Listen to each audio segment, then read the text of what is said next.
Let's talk about the trade deadline moves made by the Phillies as well as across Major League Baseball.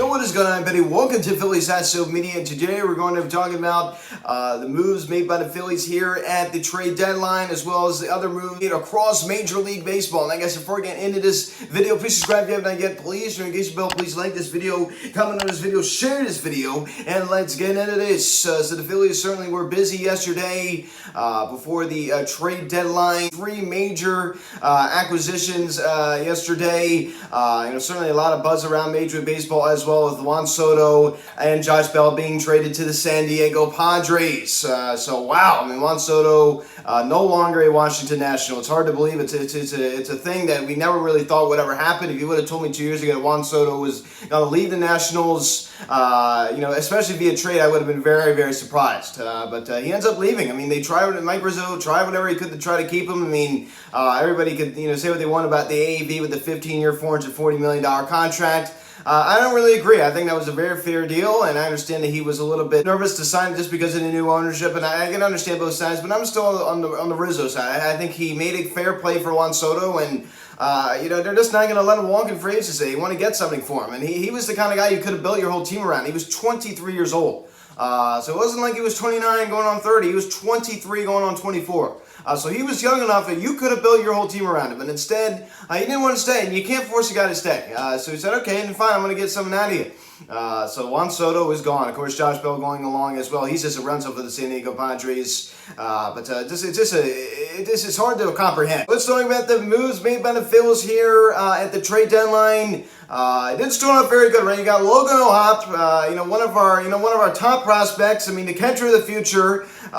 He's really been doing well down there in Double-A as he was traded to the Los Angeles Angels in exchange for center fielder Brandon Marsh, who was an excellent defender, and the Phillies believe that this guy will be the center fielder of the future. Right? He does bat from the left-hand side of the batter's box. He's 24 years old, but I'm not real pleased with what he does at the plate. I understand he's a great defender, and believe me, he is a very good defender. He has great speed out there. The guy can cover a lot of ground. I'm not worried about the glove. I'm certainly not worried about the glove. What I am worried about is in 528 at bats, he has a 653 OPS, which is horrible. I mean, you all know that. I mean, that's horrible. 10 home runs, 239 average with a 56 RBI. And take a look at what he's doing this year, 226 with a 637 OPS. So this guy certainly doesn't have a whole lot of talent at the plate, and he's yet to prove it at the big league level. During his time in the minors, he hit 288 with a 371 on base percentage, a 440 slugging percentage, and a 811 OPS. In 295 games and 1,168 at-bats. So he certainly has proved that he hit down at that level. He hasn't even proved he's been able to hit at this level. And that's when it really matters, of course. So this guy certainly has a lot of potential. I mean, he's a former, second-round pick by the Angels in 2016. So the Phillies do believe that this guy will be the center field of the future, and he will be seeing a good amount of time out in center field. So now you got your little platoon out there with Matt Vierling and Brandon Marsh. One righty, one lefty, and that is why the Phillies designated Herrera for assignment yesterday, as well as Jerry's Familia. Good riddance. That was my response. Good riddance. It's about time. It should have been done a long time ago. I mean, that was way overdue. Something that should have been done a long time ago. But you know what? They did it. They finally did. Dave Dombrowski, I mean, finally, he probably had to fight every little nerve in his whole body to try to do that one, because he just doesn't seem to like to cut players that he brings on. Of course, Herrera, I mean, it's hard to believe that is it for his time with the Phillies organization. With the organization since late 2014, selected in the Rule 5 draft from the Texas Rangers, originally playing in the infield. He plays center field. I mean, he showed a lot of potential in his first year in Philadelphia. The All-Star in 2016, that was a Mickey Mouse, but, still, he was an All-Star. He definitely had a lot of potential, that's for sure. But, I mean, this guy, he can't field. Not really that surprising there. That was just a cheap signing in the offseason. So, Brandon Marsh, welcome to Philadelphia. I mean, the verdict's done on this guy. I'm not really, pumped about it. I'll be honest with you. I'm not really excited about this pickup, especially when you traded away Logan O'Hoppe, a guy that has just been turning up down there in Double-A. The catcher of the future. I wasn't real thrilled about that one, I'll be honest with you. And then we brought back David Robertson. David Robertson signed a 2-year contract prior to the 2019 season with the Phillies. I mean, he was so healthy his whole career, and then he comes here and has all these injuries, was out their whole rest of the 2019 season, missed all the 2020 season, and he's certainly having a good year for the Cubs for sure. In 36 games, a 3-0 record with a 2.23 ERA and 40 and a third innings pitched, a 104 WHIP. Heard Rob Thompson's comments yesterday. Now he's going back to not having a set closer.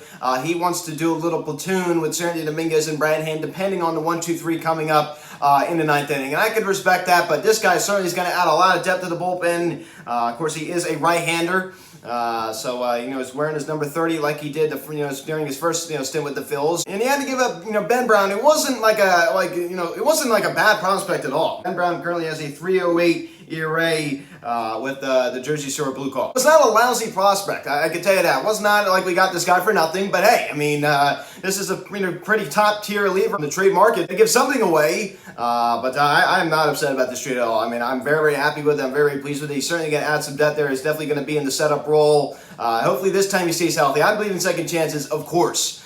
So welcome back to Philadelphia, David Robertson. I'm really happy about this because, I think it's going to change our perception of this guy. Now he gets a second chance. Unfortunately, his contract is up after this season. Probably the biggest splash of them all, certainly the flashiest one, I'd say, acquiring Noah Syndergaard from the Los Angeles Angels. Thor, right? Thor, 29 years old, definitely, a big name, especially during his time with the New York Mets. Stepped away for a while, of course, when he got TJ, and he was out for a while, nearly 2 years. At the end of 2018, this guy was one of the best pitchers in baseball. A lot of people forget that. People just tend to have short memories. A 3.03 ERA in 2018 with the New York Mets and 154 and a third innings pitched, 155 strikeouts, a 1.21 WHIP. This man was incredible during that time. One of the best pitchers in baseball. And of course, after the 2019 season, a 4.28 ERA in 32 starts. So, it definitely regressed there a little bit. But then he had DJ, of course he only pitched like 2 games last year for the Mets. Wasn't very good. He kind of qualifying offer. Then he signed with the Los Angeles Angels for $3 million more than the qualifying offer, and he got lambasted for it. He did what was best for himself. All that money adds up after a while. So I think he did what was best. This year with the Angels, a 3.83 ERA and 15 starts, a 5-8 record, 64 strikeouts, opponent average at 244 and a 1.21 WHIP. This is certainly a very underrated pickup. The Phillies are going to owe Noah Syndergaard $7+ million. This is certainly not a cheap pickup for sure. And Dave Grabowski loves to get guys that have years of control going into at least next season. Unfortunately, this is not your guy. He only signed a 1-year deal with the Angels.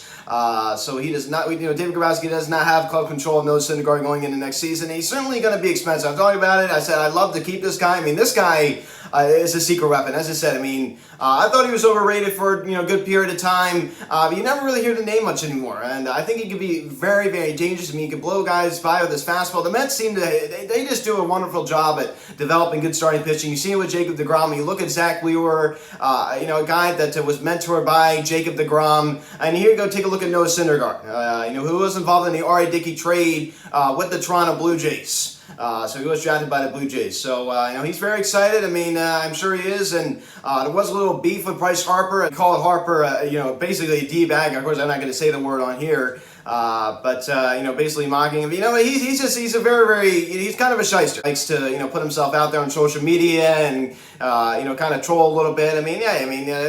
That's his business. I don't imagine that to be a problem here. Of course, they're going to have to get along, and I think that's in the that was like 3 years ago when Bryce, first signed with the Phillies, so I don't see that being a problem at all. I mean, you thought about it, and I don't think they've even thought about it. And if I remember correctly, I don't think Harper even ever responded. I'm really excited to see what this guy's going to do, especially in the playoffs. This guy has experience. In the playoffs, of course, he totally blew it in that 2016 wild card game against the San Francisco Giants. Definitely did a decent job pitching in the 2015 playoffs during his time with the Mets in his rookie year. That's certainly impressive. The problem is, as I said, I love to hold on to this guy going into next season, but he's going to be very expensive. He's going to be very expensive. So I don't see him taking any discounts, that is for sure. Mickey Moniak going over to the Los Angeles Angels. I'm not upset about it at all. I'm not. I think it was time to say goodbye. First round pick in 2016, another first round pick you could add to the list. that just didn't work out as well with Adam Hazley, Cornelius Randolph, and a second-round pick 2017. Spencer Howard. So Mickey Moniak now out of the organization. Coming out of spring training, certainly was on a pretty high level. That's for sure. He was doing very well. And now he is gone, right? So he goes off to Los Angeles, a new beginning for Mickey Moniak, and then we send over J.L. Hernandez. I mean, this a no-name prospect. I mean, it wasn't doing anything down in the minors. So that was just kind of a throw-in prospect. Not really going to even talk about that because it's really not that significant. But this is a really good trade. Dave Dombrowski really did a good job with the Robertson and Syndergaard pickup. I was really impressed with that, but I'm not thrilled with the Brandon Marsh pickup. I like it. But I'm not crazy about giving up a hop. I mean, as Jack Fitzpatrick said, he's like, he went, Logan Hop, a guy that was, quote, untouchable, and he was traded for Brandon Marsh. I mean, you remember, David Dombrowski has had a long history of doing this with Miguel Cabrera and, guys like that. And he said the same thing on Nick Bell. He's untouchable, and I wouldn't put it past Dave Dombrowski to trade him at some point. I really wouldn't. I really wouldn't. So Noah Syndergaard will get the start tomorrow night against the Washington Nationals, so it should be a pretty easy start for him. That's for sure. First start. He would have started last night against the Seattle Mariners. But of course was traded about 3 hours prior to his start. Also, this takes the spot of Zach Eflin in the rotation. I mean, the injury-prone Zach Eflin, as I talked about last night, can't prove that he could be a reliable starter in game 1 to 162. He's never been able to prove it. In 2019, he fell apart in the second half of the season. He's a good first half guy, and then once you get to the second half, he's a total disaster. Last year, he's definitely had a lot of problems with the knee. I understand on both knees. He was there the first half of the season, he's out the second half, and now this year, get to the second half of the season, now he's out again with these knees, and it's really driving me crazy. I think the Phillies are going to finally have enough of this guy. They've definitely had enough of him, so far this season. The earliest he can return, August 25th. This finally gets rid of the opener. I'm so glad they got Noah Syndergaard to get rid of that. So right-hander now sliding in the rotation. This is a guy that can throw with velocity, right? Thor. That was, of course, his nickname. So welcome to Philadelphia. So Juan Soto and Josh Bell traded to the San Diego Padres. As I talked about, Mike Rizzo definitely got a good load back for that, right? Josh Bell taking the spot of Eric Hosmer. Of course, Eric Hosmer, no trade calls, declined to go to Washington. Why in the heck would he want to go from a team that's, World Series contender to a rebuilding team that is pretty much like a AAA team? My goodness gracious, they are just terrible. So I don't blame him for that at all. I certainly wouldn't want to do that. But the Padres trying to get rid of that contract. That was a really dumb contract. Why in the world did they sign him for 8 years, 144 back in the 17-18 offseason? That was just ridiculous. I understand he put up pretty good numbers with the Royals, all those Gold Gloves and the World Series championship in 2015, but he didn't deserve that contract. And remember, the Royals offered him like 7 years, I think a higher overall value, and he chose to go to the Padres. Even the Royals were trying to, that would have been overbay too. So I just don't understand why they signed that contract. They wanted out of that contract for a while. I read about the reports last year in the second half of the season for the Padres about there being clubhouse issues. Centered around Eric Hosmer, so they do finally get rid of him. Padres certainly had to give up a lot, and some people are saying it's only going to be a 2-year rental. I don't think so. This is a team that could still spend. I understand that they have a lot of money already invested in Manny Machado, Tatis Jr., and of course they did sign Joe Musgrove to an extension, but this is a team that certainly can afford Juan Soto, so I see him staying in San Diego. Who knows? Anything can happen with Scott Boras is your agent. My goodness gracious. But as a talking about, it's just weird. We said it all along. Juan Soto, I thought he was never going to go anywhere. I thought he was going to be a National for life, and what a turn of events. even like 6 months ago, it didn't even seem like it was even likely. And then bam, he's gone. It just happened so fast. So it's still hard to process. Of course, we'll be able to process eventually. I haven't been able to yet. It's just so hard to believe. So Juan Soto is no longer a Washington National, donning the ugly Padre brown uniforms. Right? Those are just terrible uniforms. But anyway, that is pretty much it. The White Sox did nothing. The Mets had a pretty decent trade deadline acquiring former Phil Darren Ruff. The Mets have had a problem hitting against left-handed pitching. That's certainly going to help him. This is a guy that just loves hitting against left-handed pitching. We saw that during his years with the Phils. So that is pretty much it. So guys, thanks for watching this video. Please subscribe if you haven't yet. Please engage the bell. Please like this video, comment on this video, share this video. Check out the social media link in the description section at Phillies Media, Instagram. Follow me on Twitter at Media. Card text 267-225-3392. Email me, philliesmedia@gmail.com. So guys, thanks so much for watching. I'm Luke, and I'll talk to you later. Let's go Phillies. See you guys.